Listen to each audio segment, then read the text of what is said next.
के ऊपर डिपेंड है। सबसे पहले हम समझते हैं फंक्शंस क्या होते हैं और फिर उसके बाद लिमिट के कॉन्सेप्ट को देखेंगे। तो चले जी आ जाए।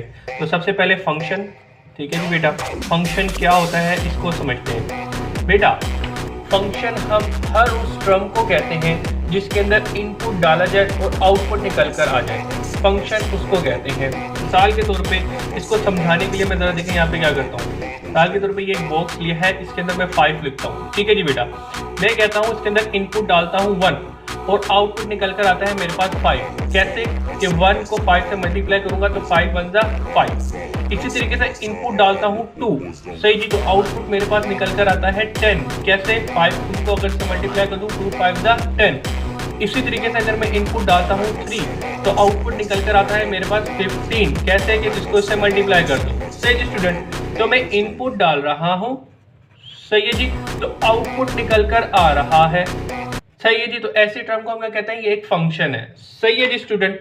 तो लिहाजा 5 जो है हमारा यहाँ पे क्या है, फंक्शन है।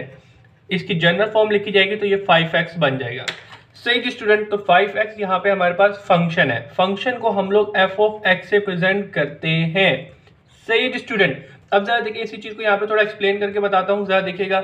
अगर इनपुट में 1 डालूं, यानी कि x की जगह 1 डालूं, तो आउटपुट मेरे पास क्या निकल कर आ रहा था, 5 निकल कर आ रहा था। तो 5 1 जा 5। इसी तरीके से इनपुट अगर मैंने 2 डाला तो आउटपुट मेरे पास क्या निकल कर आएगा, इधर x की जगह 2 आ जाएगा, इसको मल्टीप्लाई कर देंगे 10।